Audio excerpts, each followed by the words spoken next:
오늘 사무엘하 6장 13절로 17절 말씀 우리 함께 교독하면서 오늘 제목은 예비한 자리입니다. 여호와의 궤를 맨 사람들이 6걸음을 행하며 다윗이 소와 살찐 것으로 제사를 드리고 여호와 앞에서 힘을 다하여 춤을 추는데 때에 배 에봇을 입었더라. 다윗과 온 이스라엘 족속이 즐거이 부르며 나팔을 불고 여호와의 궤를 메어 오니라.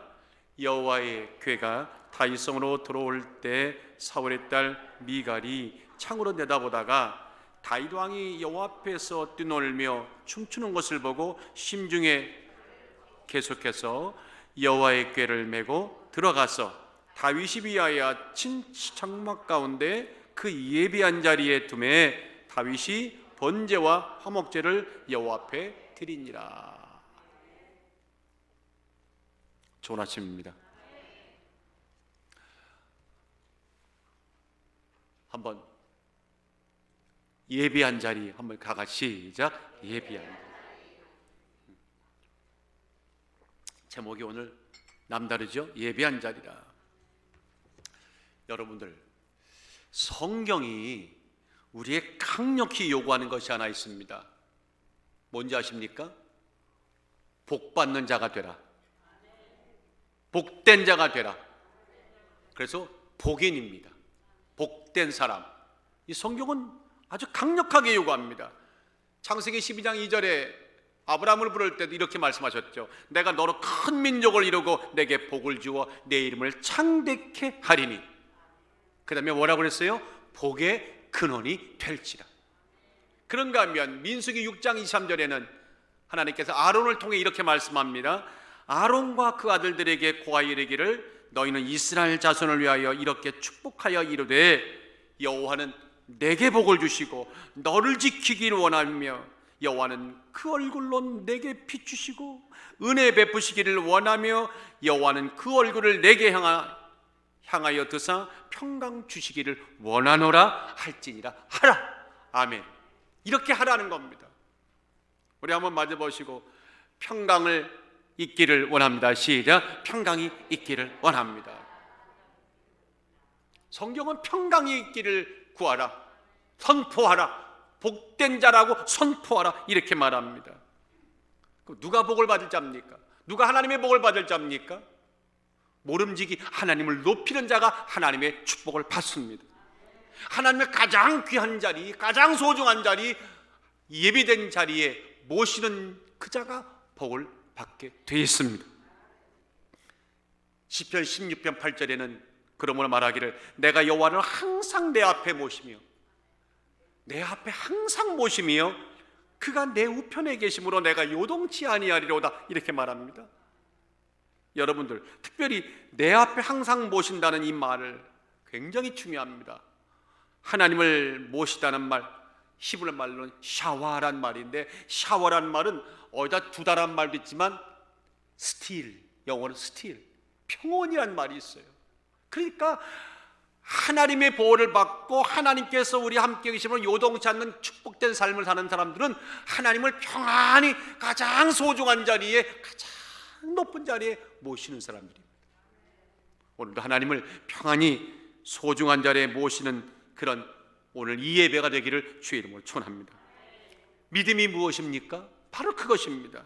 삶의 모든 영역에서 하나님을 가장 소중한 분으로 모시는 것이 믿음입니다.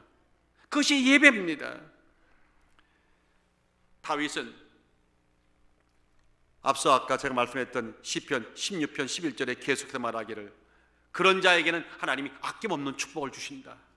주께서 생명의 길로 내게 보이시리니 주의 앞에는 기쁨이 충만하고 주의 우편에는 영원한 즐거움이 있나이다. 아멘. 곳곳에서요 똑같은 얘기합니다. 잠언 4장 8절에 보세요. 그를 높이라, 하나님을 높이라. 그리하면 어떻게 된다고요? 하나님께서 누구를? 여러분들을 높이시리라. 그를 품으면 그가 너를 영원롭게 하리라. 오른손을 들어서 한번 하나님을 우리 가슴에 품읍시다. 시작. 하나님을 우리 가슴에 품읍시다. 예배가 뭡니까? 하나님을 품는 이런 자리가 예배입니다. 그러면 하나님께서는 너를 영화롭게 하시리라. 그가 아름다운 관을 내 머리에 두겠고 영원한 멸관을 내게 주리라 하셨느니라. 참 아멘도요 잘해야 돼요. 꼭 필요할 때 그때는 아멘 하세요. 그것이 여러분의 열매가 될 줄 믿습니다. 시편 145편 19절에 말합니다. 저가 자기를 경외하는 자의 소원을 이루시며 경외하는 자의 소원을 이루시며 또 저의 부르짖음을 들으사 구원하시리로다. 높이고 경외하고 소중히 여기는 자에게는 이런 축복이 임한다는 거예요. 그래서 제가 오늘 본문을 대하면서 특별히 17절에 핵심이구나 하는 은혜를 받았어요. 17절에 이런 말씀이 있어요. 여호와의 궤를 메고 들어가서 다윗이 위하여 친 장막 가운데 그 어느 자리 예배한 자리에 두매. 누구를? 무엇을? 법궤를 말하는 겁니다. 법궤를 아주 예배한 자리에 소중한 자리에 두매. 그리고는 다윗이 번제와 화목제를 옆에 드렸다는 기록이 17절에 나와요. 이게 무슨 말인가 하면 100년하고도 4개월 전에 어마어마한 세월 전에 블레셋과의 전쟁에서 하나님의 궤, 법궤, 언약궤를 빼앗겼죠. 이게 말이 안 되는 얘기죠. 그리고 100년이 넘은 세월 동안에 언약궤는 방치되어 있었습니다. 예루살렘의 성으로 들어오기까지는 100년이 걸렸어요. 그 소중한 자리에 드디어 이제 언약궤가 안치되다. 그 얘기입니다. 그걸 누가 주도했습니까? 그 사건을 어마어마한 사건을 누가 주도했습니까? 다윗입니다. 여러분들 다윗이 복을 받았다고 할 때는요 나름대로 다 이유가 있고 까닭이 있는 겁니다. 옆에 계신 우리 장로님, 안수집사님, 권사님, 집사님들, 성도님들 복 받을 때 부러워하지 마세요.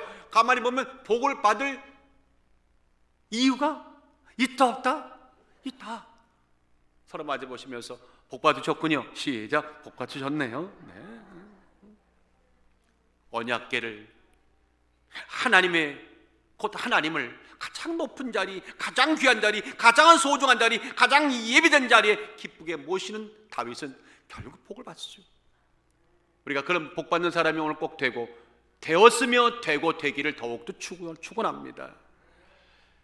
그런데요, 그런 복 받는 사람들의 삶에는요 반드시 하나님을 귀한 자리에 모신 사람들의 삶에는요 분명한 특징이 몇 가지가 있어요. 오늘 저는 본문을 통해 그 특징이 뭔가를 함께 나누기 원합니다. 자, 보세요.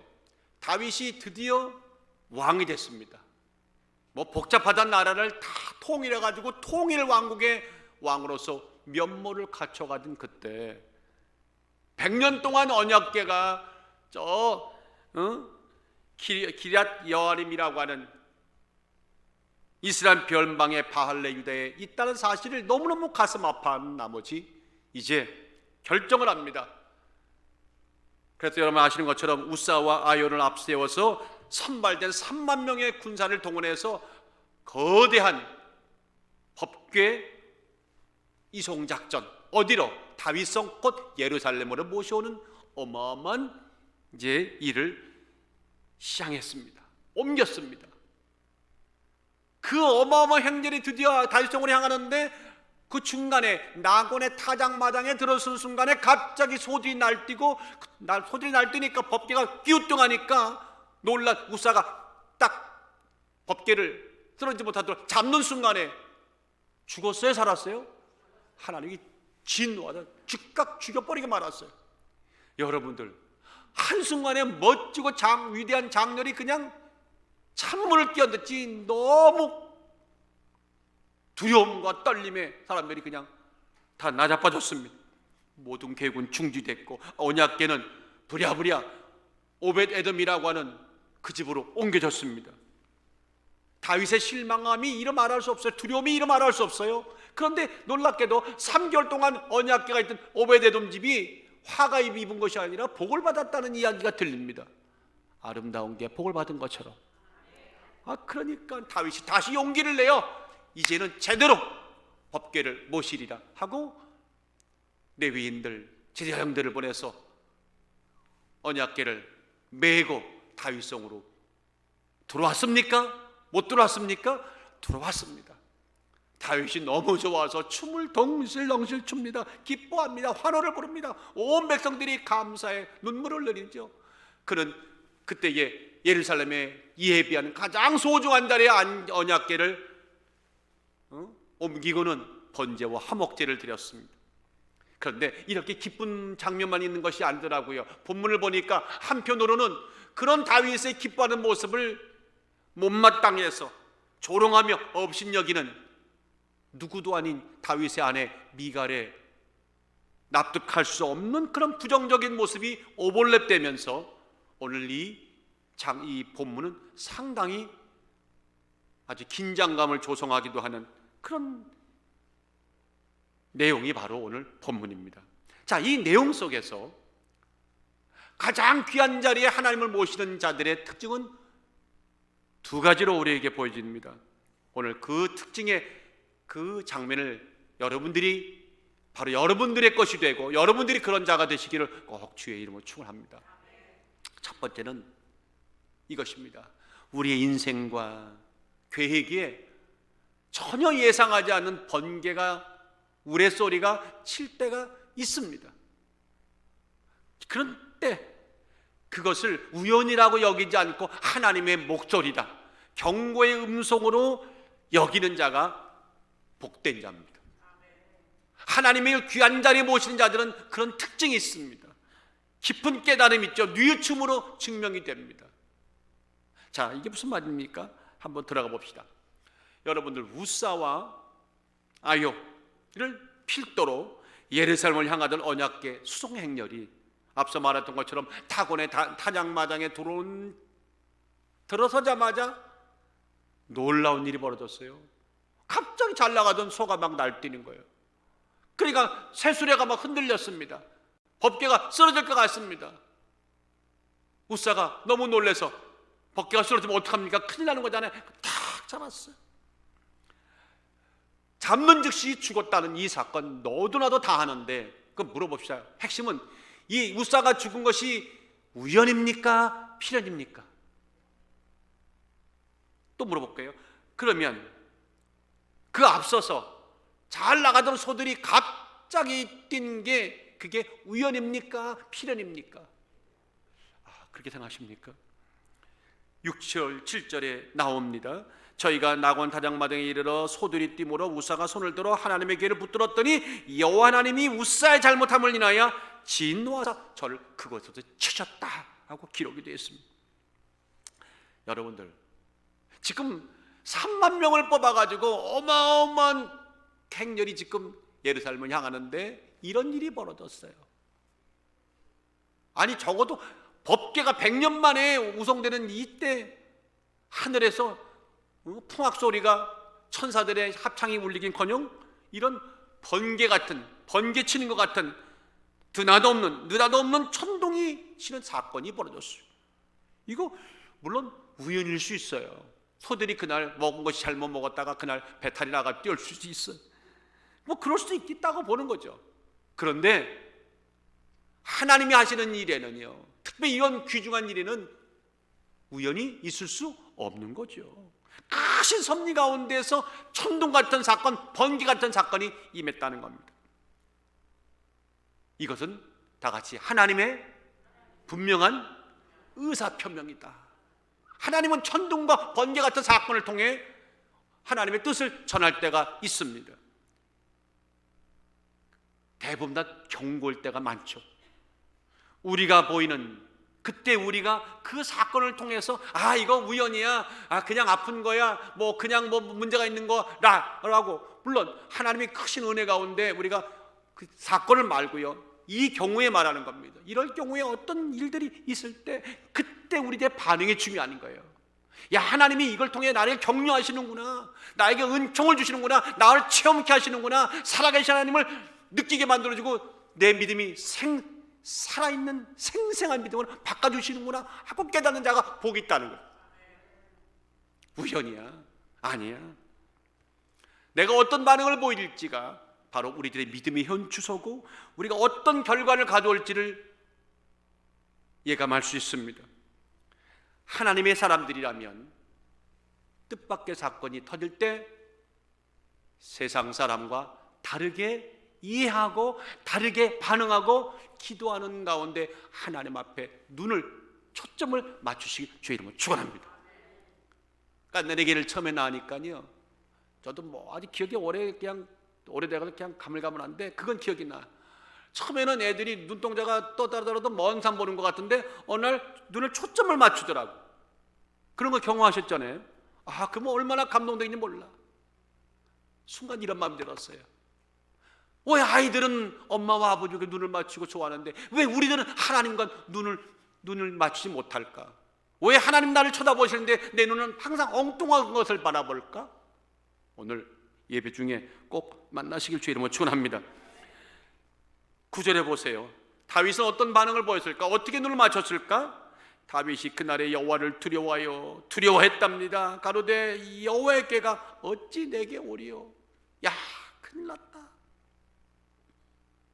저는 이 반응이 조금 의외였어요. 적어도 믿음의 위대한 다윗이라는 사람이 두려웠다는 겁니다. 물론 새수레를 끌던 소들이 갑자기 날뛰고 우사가 죽고 이런 뜻밖의 사건이 날 때 누구라도 무서웠을 겁니다. 두려웠을 겁니다. 다윗도 예외일 수는 없었을 겁니다. 그럼에도 불구하고 다윗 아닙니까? 그럼에도 불구하고 여러분과 저 아닙니까? 믿음의 사람들이라고 말하는 우리들의 반응이 이렇게 두렵다. 그래서 모든 것을 다 포기하고 뒤로 물러가는 모습 참 아름답지 않습니다. 그런데 한편으로는 그래, 두려울 수 있었겠다 하고 생각하다가도 이런 마음이 드는 거예요. 하나님 보시기에 다윗이 잘못된 것이 없었다면 뭐가 그렇게 두려웠을까? 세상이 뒤집히고 천둥이 치고 번개가 치고 어떤 사건이 있다 하더라도 내가 하나님 앞에 잘못된 것이 없었다면 그렇게 두려워할 이유가 있었을까 하는 마음이 불현듯 드는 겁니다. 저만 들었을까요? 그것도 모자라서 그 사건 터지자마자 마치 기다렸다는 듯이 부랴부랴 오베데돔 집에 떠맡기듯이 언약궤를 갖다 놓는 이 모습도 과연 아름답지 않았습니다. 이해가 안 됐습니다. 10절에 보니까 여호와의 궤를 옮겨 다윗성 자기에게로 메어가기를 즐겨하지 아니하고 태도가 확실히 바뀌었습니다. 치우쳐서 가드 사람 오벳에돔 집으로 메어간지라. 여러분들, 두려움의 대상이라고 법궤를 생각하고 결정을 내린 것을 왜 그 두려움을 자기는 두려워할지라도 왜 다른 사람에게 갖다 떠맡기는, 그분은 어쩌라고, 오벳에돔 집은 어떡하라고. 참 그렇잖아요. 거창한 언약궤 수속 작전을 세워놓고는 실행으로 옮겨둔 다윗이 조금 어려움을 당했다고 해서 완전히 그냥 돌아서는 이 모습을 보면서 저는 이런 마음이 왔습니다. 다윗이 이 언약궤를 100년 4개월 만에 옮기는 그 마음이 100% 다 같이 100% 순수했느냐, 이거를 지금 이런 마음이 드는 겁니다. 여러분 어떻게 생각하세요? 그 당시에 그 언약궤를 옮기려고 하는 다윗의 마음이 100% 순수했다고 생각하세요? 100% 순수한 믿음의 발로라고 생각하십니까? 그러기에는 그 당시의 모든 전후 사정이 그렇지 않습니다. 혹시 내가 남들 못했던 그 일을 내가 했어. 내가 그런 이런 왕이야. 보라, 드디어 언약궤가, 다 같이 보라, 드디어 언약궤가 나의 성에 있게졌다. 느낌이 좀 오잖아요. 하나님은 내 편이다. 이제로 언약궤가 나와 있는 한 나에게 대적하려고 덤비려고 했던 자들이여, 꿈 깨라, 꿈 접어라. 덤빌 생각 아예 꿈도 먹지 마라. 왜? 법궤가 나와 함께 있다. 이런 마음이 들지 않았을까요? 아마 분명히 들었을 겁니다. 왜냐하면 누구보다 더 많이 들었을 겁니다. 다윗은 왕이 평범하게 된 사람이 아니지 않습니까? 장인이 자기를 왕제가 보인다고 10년 동안을 장인이 사위를 죽였다고 그렇게 난리치고 간신히 10년 동안 도망쳐다니면서 목숨을 구걸하다시피 해서 살아남고 그러고 왕에 오른 다윗이니까 아마 여러분들 정통성을 갖는다, 법궤가 나와 함께 있다고 하는 정통성을 갖는다고 하는 그 열망은 순수한 믿음의 열망도 있지만 정적인 열망도 그에 못지않게 컸을 겁니다. 컸을 겁니다. 언약궤가 다윗성으로 옮겨진다? 여러분들 이 사건은요 어마어마한 사건입니다. 모든 왕으로서의 그가 갖고 있는 위치와 의미와 명분과 실리가 한꺼번에 다 100% 이루어지는, 한마디로 말하면요 정치적인 사건입니다. 이건 영적인 사건 동시에 정치적인 사건입니다. 다윗이 그렇게 생각했건 안 했건 이건 정치화되는 겁니다. 법궤가 다윗과 한 100년 만에 함께 있는 한 누구도 이제는 다윗의 정통성 부인 못합니다. 좀 이해가 되십니까? 그러니 그런 사건에 다윗이 아무리 순수하다 하더라도 인간적인 동기와 야심이 실리지 않을 수 있다 없다? 없는 겁니다. 이건 다윗이 아니라 여러분과 나, 아니 그 누구라도 이 땅에 사는 모든 사람일지라도 결국 대동소이합니다. 왜냐하면 인간에게는, 인간의 마음속에는 내가 영원한 영광스러운 몸으로 바뀌어서 주님과 만나기 그 전까지는요 세속적인 본능이 꽈리를 틀고 있습니다.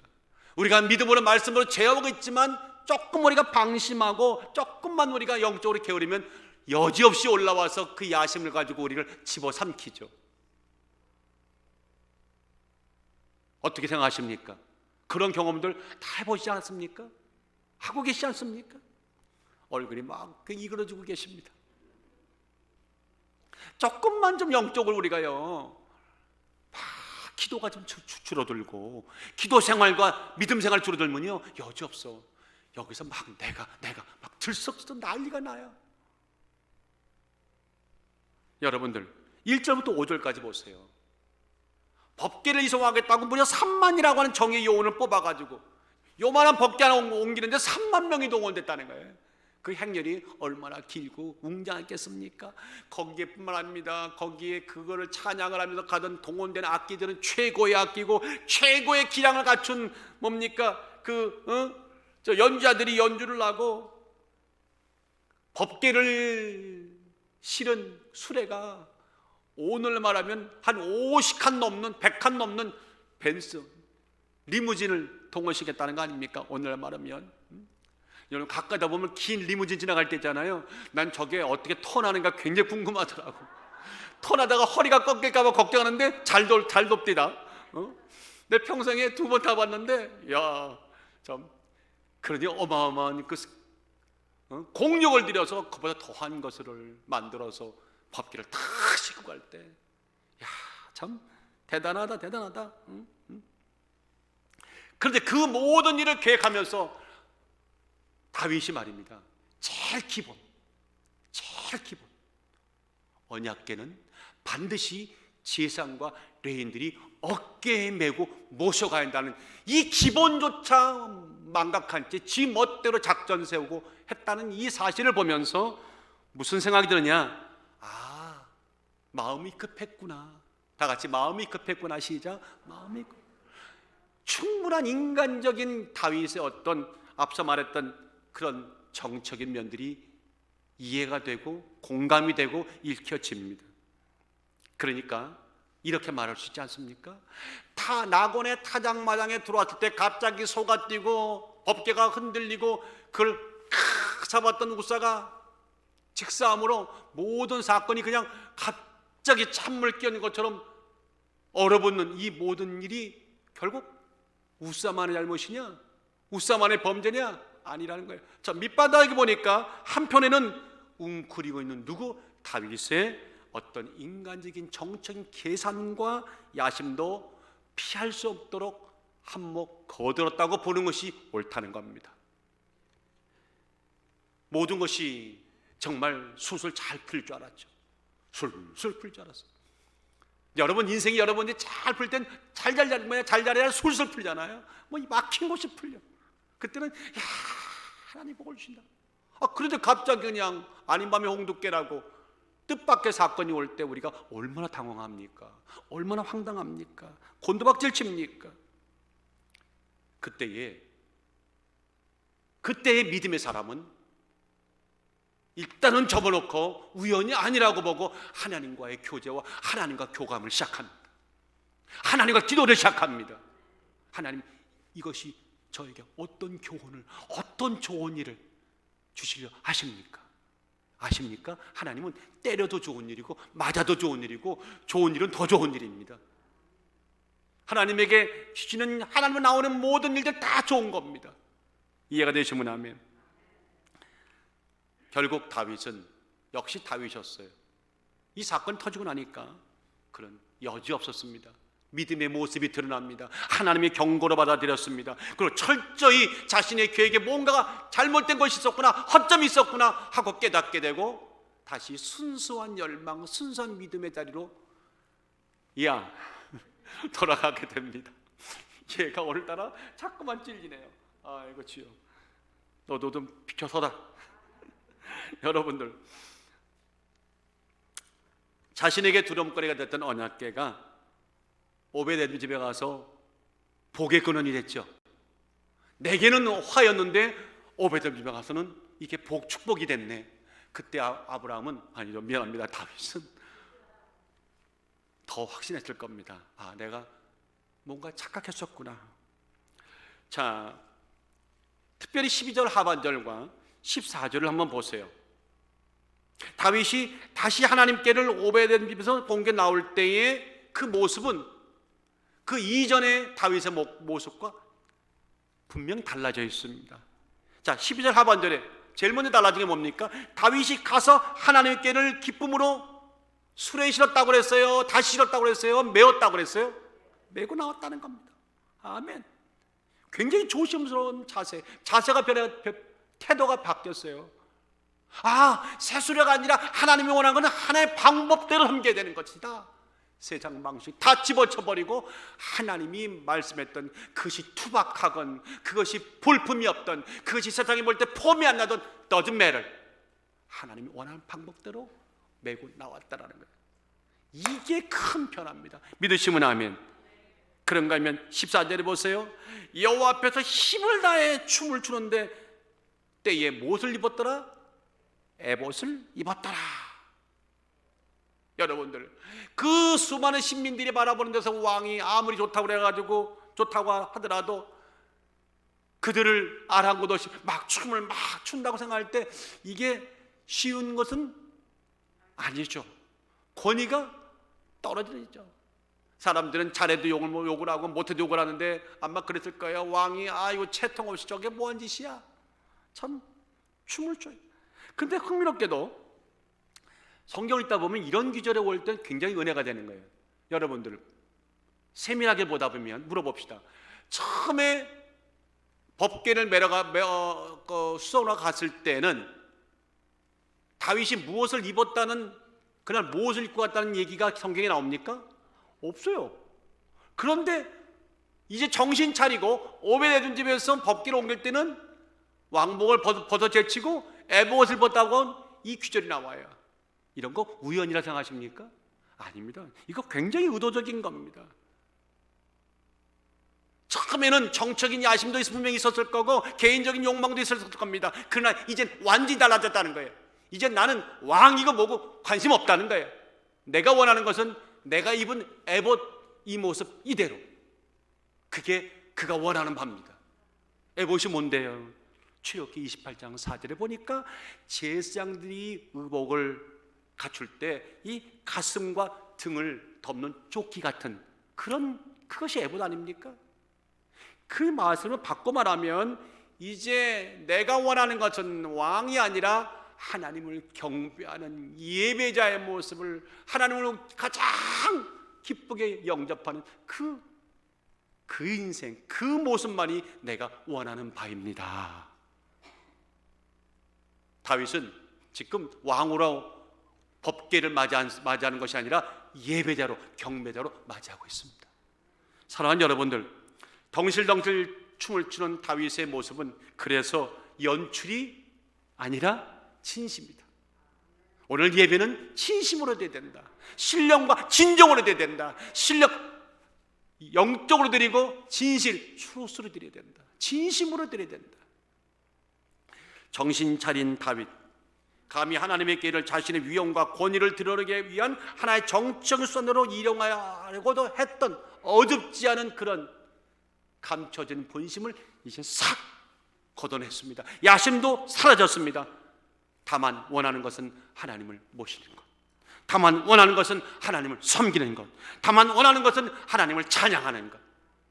우리가 찬양할 때 남녀노소가 어디 있고 어른과 아이가 어디 있습니까? 다 같이 기뻐하는 거죠. 박수치고 춤을 추고. 믿으시면 아멘. 15절에 보니 다윗과 온 이스라엘 족속이 그렇게 다윗이 하나님을 찬양하는 진심 어린 순선 열정의 모드로 바뀌니까 그것을 바라보는 백성들도 따라하는 겁니다. 참 중요해요. 리더가 중요해. 목장의 청지기가 중요해. 장로님이 중요하고 안사님이 중요하고 권사님, 지사님이 중요해요. 여러분들이 어떤 모습을 보냐 따라갖고 온 성도들이 닮아갑니다. 물론 저도 마찬가지입니다.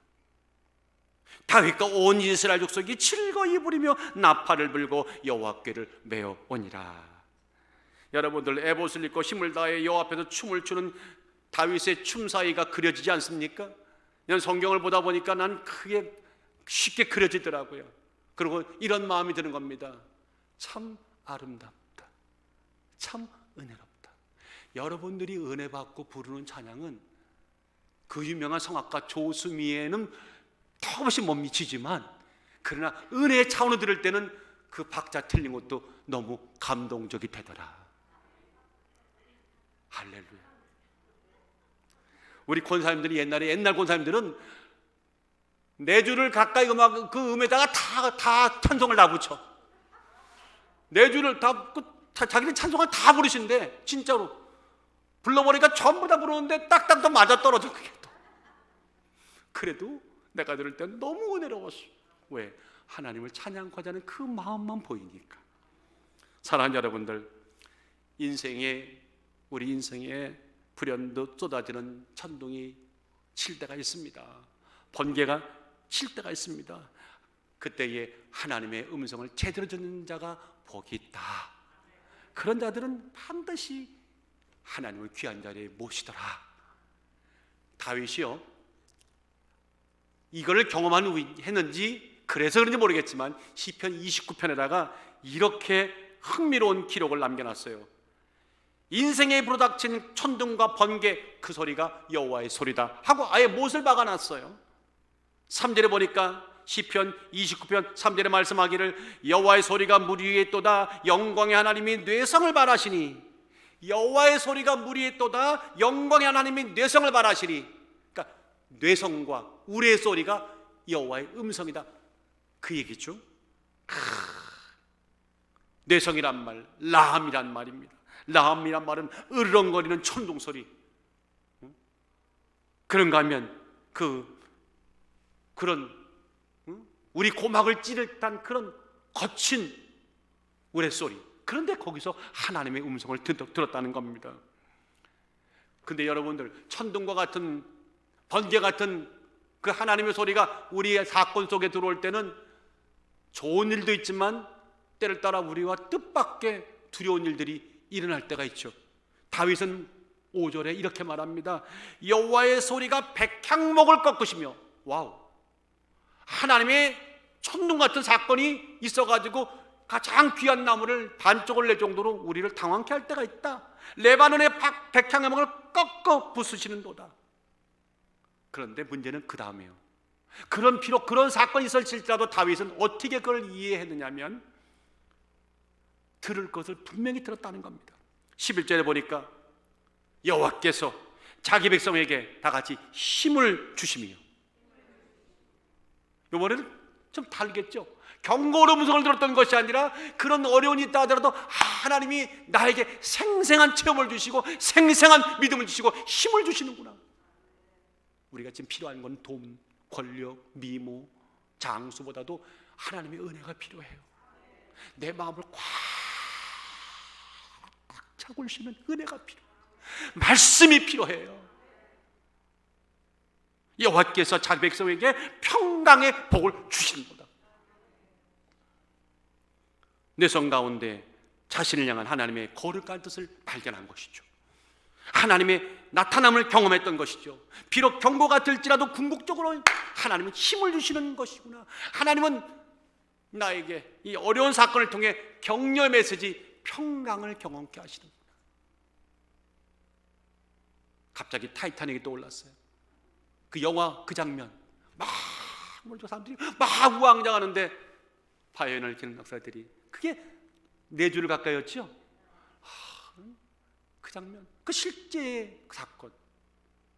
천국 가서 나 그분들 만나서 한번 그분들의 음악을, 연주를 듣고 싶어요. 참, 여러분들 참 믿는 사람들은 어딘가 달라. 한번 따라 하십시다.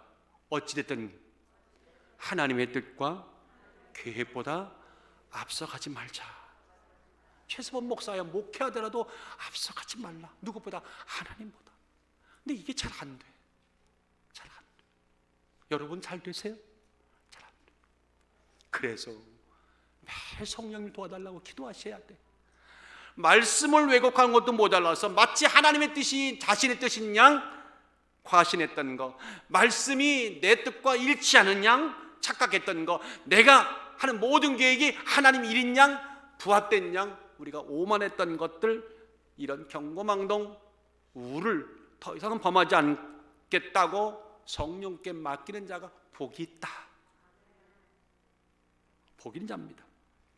하나님의, 그런데 그렇게 잔꾀를 부리는 인생 속에는요, 그런 심령 속에는요, 그런 예배 속에는요, 그런 자리 속에는 하나님의 귀한 은혜가 역사하지 않습니다. 왜냐하면 아시는 것처럼 신령한 것, 말씀, 하나님의 위엄을 향한 겸손함과 낮아짐, 진정한 뉘우침과 돌이킴이 있어요, 없어요? 없기 때문에 그래요. 그런 심령에는, 그런 자리에는, 그런 어줍지 않은 잘못된 예배에는요, 사람을 현혹시키는 그럴듯한 미소와 포장, 야비한 자신감과 근거 없는 만족만 너절벌에 쌓여 있어요. 어저께 우리 이육교회 우리 고성 고목사님, 고목사님이 병원에 입원했다는 소식을 듣고 부랴부랴 달려갔어요. 나는 별 생각을 다 하고 왔어요. 근데 가보니까 그래도 굉장히 몸이 좋으셨어요. 근데 들어보니까 안타깝게도 발가락 하나를 이번에 수술하셨어요. 그래서 이제 피가 잘 안 통해서 그렇게 됐다. 그런데 전혀 얼굴은 환하시고 이런 좋은 얘기, 웃는 얘기만 하셔요. 나도 거기 맞춰드리다가 나오면서 이런 생각이 들었어요. 참 속이 앗듯했던 믿는 사람들은 어려운 가운데도 저렇게 은혜로운 얘기, 좋은 얘기, 환한 이야기, 참 멋지다, 그런 마음이 들었어요. 사랑하는 여러분들이요, 하나님과 교제, 하나님과 섬김, 하나님 관계 속에서 영적인 진지함과 신중함인 자들은 비록 오늘 어려워도 그것이 낭만거리, 자적거리가 아니라 하나님이 우리를 더 격려하시고 더 앞으로 인도하시는 은혜의 경험으로 이해하시는 그런 특징이 있습니다. 여러분이 꼭 그렇게 되시기를 주의 이름으로 축원합니다. 여러분들 중학교나 고등학교 학창시절에 오헬리의 단편집 중에서 단편소설 마지막 입새라는 거 한 번씩 다 보셨죠? 네, 여러분들 꽃다운 청춘 시절 때 하나씩 다 학교 다니셨잖아요. 보란듯이 영어도 모르는데 영어만 나온 걸 이렇게 보여주려고. 나만 그랬네. 근데 여러분들, 오헬리가 원래 이분이 본명이라고 생각하십니까? 우리 헨리 집사님 빨리 돌아오셔야 되는데, 하와이에서. 오헬리는 이름이 아니에요. 필명이에요. 원래 이름은 윌리엄 시드니 포터예요. 한국말로 포터예요. 근데 이분이, 윌리엄 시드니 포터가 왜 오헬리가 됐을까? 아주 특별한 사연이 있어요. 자, 이 포터, 윌리엄 시드니 포터는 감사하게도 노스캐롤라이나 그린스버리에서 태어났어. 오, 주의 반응이 좋아요. 같은 노스캐롤라이나 주라기에요. 그래서 거기서 장성해서 약사가 됐어요. 오, 그런데 약사가 됐는데 이분이 안정된 생활이 이게 영 재미가 없는 거예요.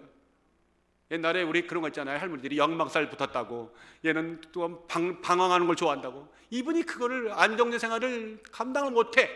그걸 쳐버리고는 이제 자기는 세상 유랑을 떠났어요. 유랑을 떠났는데 텍사스 주로 가가지고 거기서 좋은 아가씨를 만나 결혼을 하고 또 거기서 정착을 했어요. 정착했는데 은행원이 됐네요. 약사가 은행원이 됐어요. 근데 그 다음에 또 문제가 생겼어요. 돈을 횡령했어요. 아이고, 돈을 횡령하고는 들통나니까 저기 라틴 아메리카로 도망을 쳤어요. 자, 인생이 기구하죠. 근데 또 그 후에 들리는 소문에 보니까 아내가 두고 온 아내가 큰 중병이 들었다는 거예요. 그래서 포터는 돌아가자, 내가 돌아가서 죄값 치르고 정당하게 살자고 돌아옵니다. 돌아와서는 법정에 서서 5년 형을 받죠. 그리고 5년 동안 이제 수감 생활하는 거예요. 그런데 놀라운 것은 그 수감 중에 크리스찬 간수를 만났어요. 그의 일생을 완전히 바꿀 한 사람을 만났는데 그 사람이 헨리를 만났어요. 그 사람을 통해 예수를 영접했어요. 그리고 그리스도인이 됩니다. 그리고 거기서 그 감옥 생활부터 단편 소설을 쓰기 시작했어요. 그러다가 포터라는 이름을 쓰려니까 마음에 안 왔는데 어느 날 그 헨리의 아내가 그 남편을 보면서 헨리 하는 순간에 저거다 하고는 이름을 오헨리라고 지은 거예요. 참 재미난 인생이죠. 자, 여러분들, 제가 이 얘기 왜 드리냐면요, 오헨리라는 새 이름은 이름 자체가 아니에요. 이거죠. 이제는 윌리엄 시드니 포터는 죽었다. 그리고 나는 오헨리로 산다. 자신과 세상을 향한 아주 엄중한 신앙 고백과 같은 선언이 이 이름 속에 담겨져 있죠. 인생에 불어닥쳤던, 스스로가 만들었던, 어찌됐든 천둥과 같은 번개 같은 사건들이 와서 그는 파란만장한 일생을 살았지만 하나님이 주신 어떤 기회 속에서, 그 속에서 하나님의 음성을 깨닫고 내가 누군지, 내가 어떻게 살아야 할지 새로운 미래를 꿈꿨던 그는 자신 있게 포토를 버리고 헨리를 찾은, 말 그대로 오늘 본문에 나오는 다윗과 같은 그런 자였습니다. 사랑하는 여러분에게 묻고 싶습니다. 굳이 이 소설을 통해서 묻는다면 여러분들은 지금 아직도 윌리엄 시드니 포터입니까? 아니면 오헨리입니까? 답변은 여러분들이 하셔야 됩니다. 자, 오늘 그런가 하면 오늘 이 사건 속에서 두 번째 중요한 것이 있습니다. 하나님을 가장 소중한 자리에 모시는 사람은 특징이 매 발걸음마다 십자가가 꽂혀 있는지를, 하나님과 동행이 원활하게 기쁘게 이루어진가를 아주 촉각을 들이고 살피는 그런 특징이 있습니다. 우리가 어디를 여행을 갈 때 꼭 잡아야 할 손을 놓지 않으려고 여러분들 계속 잡았단 말이에요. 제가 지금은 초등학교, 그때는 국민학교 1학년 때인가 2학년 때인가 제가 어디 아마 지금 보니까 창경원 같아. 하여튼 어디 갔다가 제가 할머니 손을 놓쳐가지고는 길을 잊어버렸다가 된통 잊어버렸다가 제가 간신히 집으로 돌아온 경험이 있어서 놓친다는 것이 얼마나 무서운가를 나는 알아요. 여러분들, 부모의 손을 놓칠지라도 하나님의 손을 놓치면 안 되는 겁니다. 늘 잡고 계신지를 촉각을 들이고 자라본 자, 그리고 매 발걸음마다 십자가가 꽂혀 있는지를 촉각을 들이는 자가 복이 있다. 옆에 분들에게 십자가가 꽂혀 있습니까? 시작. 십자가가 꽂혀 있습니까? 다윗이 처음 언약궤를 옮길 때 도대체 무엇이 잘못됐는지, 영적으로 결격된 사유가 무엇인지 깊이 깨닫고 뉘우치고 돌이켰다고 하는 확실한 증거가 무엇이냐고 묻는다면 오늘 그 변화의 핵심에는 6걸음이 있다. 6걸음을 행한 후에가 핵심이다. 우리 13절 다 같이 읽읍시다. 시작. 여호와의 궤를 맨 사람들이 6걸음을 행하며 다윗이 소와 살찐 것으로 제사를 드리고. 여러분들, 참 이건 굉장히 중요한 기절입니다. 이제 뭔가 깨닫고 오베데돔 집에서 다시 여호와의 궤를 메어가는 그때 갑자기 6걸음을 간 후에 무조건 멈췄대요. 이유도 없이. 그리고는 거기서 다윗이 멈칫멈칫하면서 뭔가 눈치를 살피려고 갔더니 가장 귀한 것을 가지고 살찐 것으로 제사를 드렸다는 거예요. 그럼 여러분들, 언약궤를 맨 제사장들이 6걸음 가다 멈춘 것이 우연일까요? 필연일까요? 필연입니다. 다윗이 기다렸다는 듯이 거기서 가장 살찐 것으로, 귀한 것으로 제사를 드리는 거 당연한 겁니까? 당연치 않은 겁니까? 당연한 겁니다. 의도된 겁니다. 나는 이제 깨달았어. 나는 이제 I found it. 나는 유레카. 이제는 발견했어. 내가 무엇을 잘못했는지. 그 깊은 깨달음과 뉘우침이 여기 고스란히 녹아 있는 거예요. 그래서 저는 여기다가 설교 노트에다가 이렇게 말해놨어요. 깨달은 자의 멋지고 힘찬 6걸음 행하며. 오늘 우리가요, 인생에서 이런 것이 있었어야 돼요.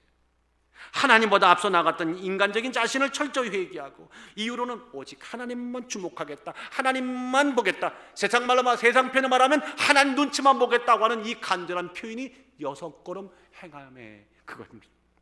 신학적으로 말할까요?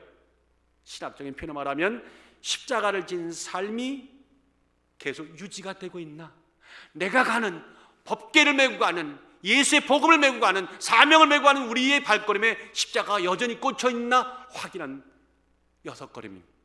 그것이 6걸음의 무게요, 가치요, 신앙적 의미입니다.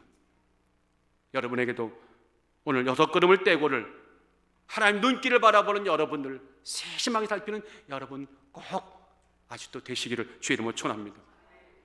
이 대목을 보면서 똑같이 오버랩되는 한 사건이 창세기 46장에 있어요.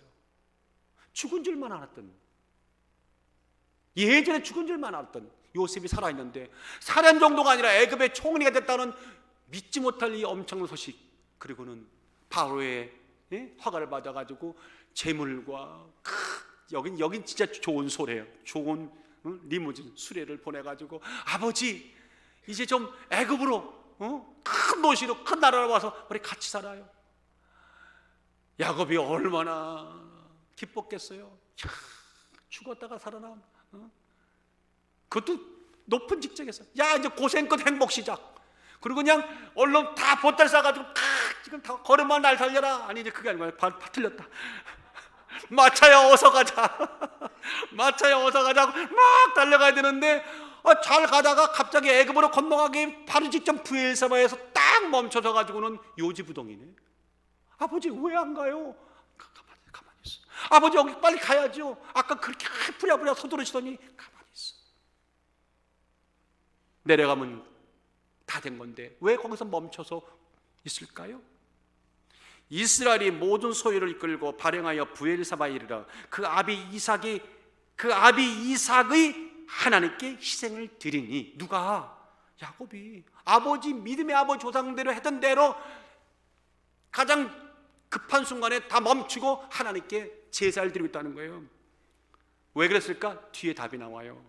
밤에 하나님의 이상 중에 이스라엘에게 나타나시고 불러 가라사대, 야곱아 야곱아 하시는지라. 야곱이 가르되 내가 여기 있나이다. 제가 추석을 쓴다면 가로 열고, 내가 왜 멈추고 제사를 드린지 알고 내가 찾아왔노라 가로 닫고. 하나님이 가라사대 나는 하나님이라. 아멘. 내 아비의 하나님이라. 아멘. 애굽으로 내려가기를 두려워하지 말라. 거기서 너를 큰 민족을 이루게 하리라. 산전수전 다 겪고 나니까 급한 마음에, 요셉 보고 싶은 마음에 막 달려왔는데, 아니지.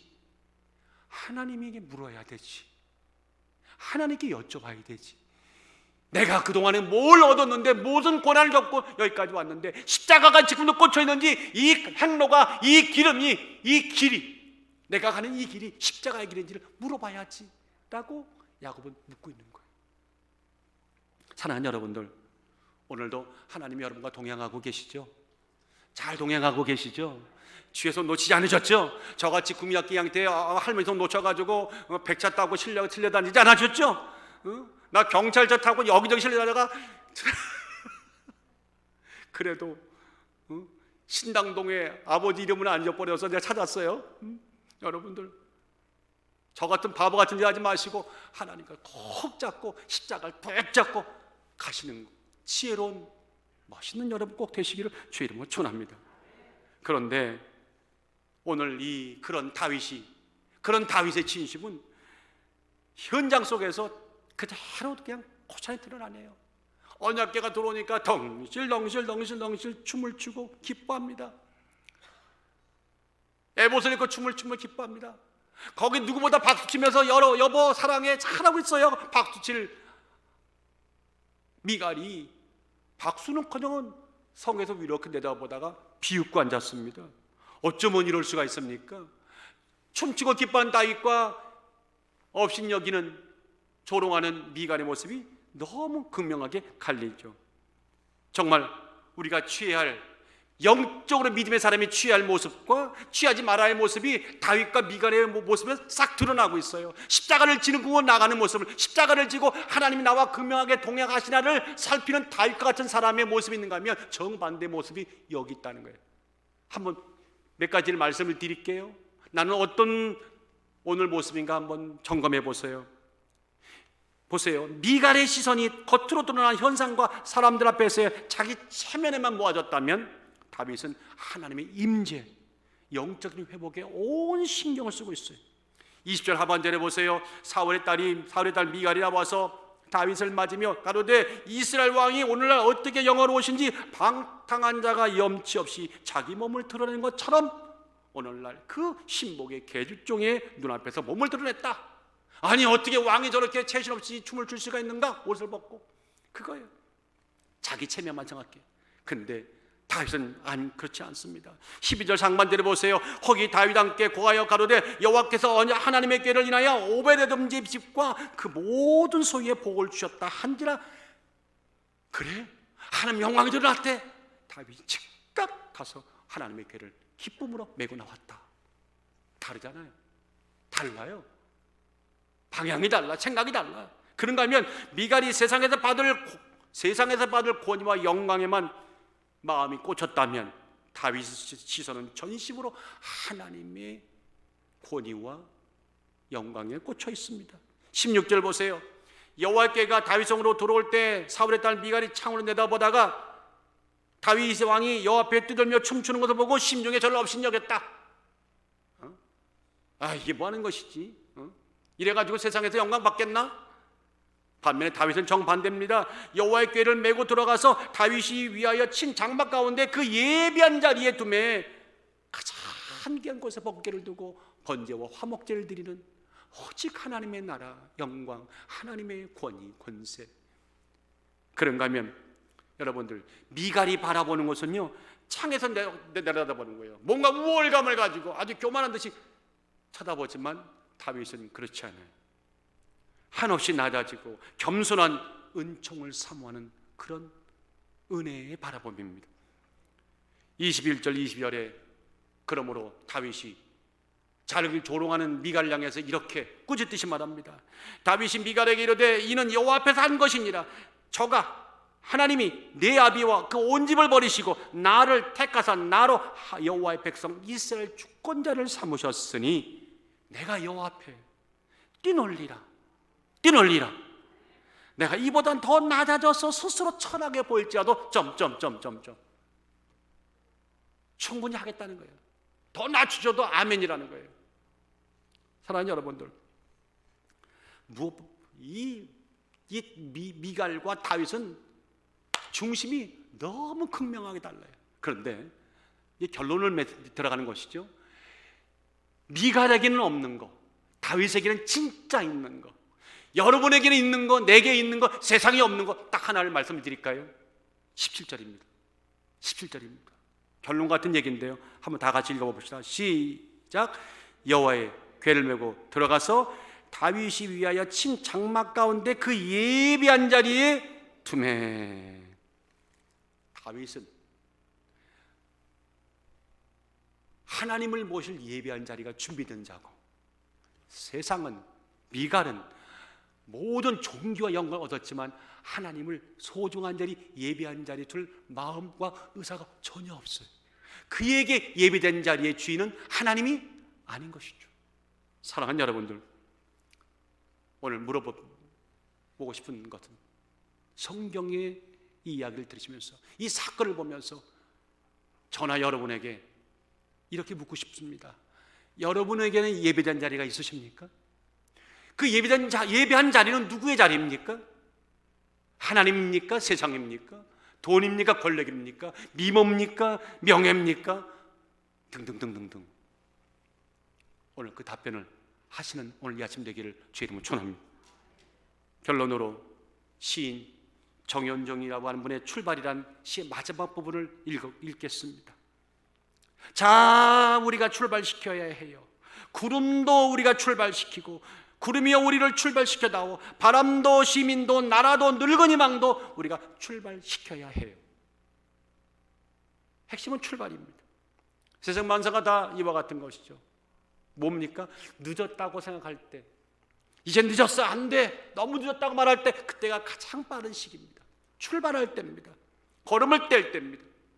그런 관점에서 본다면 언약궤를 옮기다가 뜻하지 않은 사건으로 의기소침했던 다윗이 그럼에도 불구하고 힘을 내 다시 출발한 것은 우리에게 주는 큰 용기 있는 도전이다. 오늘 넘어져 본 분들, 얻어맞아 본 분들, 그런 아픔에 상처가 있는 분들, 여러분과 나는 그럼에도 불구하고 오늘이 다시 출발하는 원년, 영적인 첫날 꼭 되시기를 주의 이름으로 축원합니다. 성경은 말하죠. 우리 삶에는, 인생에는 뜻밖의 천둥소리가 칠 때가 있다. 우리 삶에는 번개 같은 사건이 쏟아질 때가 있다. 그때에 하나님의 음성으로 듣는 자가 복이 있다. 그런가 하면 매 걸음마다 십자가가 꽂혀 있는지, 하나님과 참된 동행이 되고 있는지를 깨끗이 유심히 살펴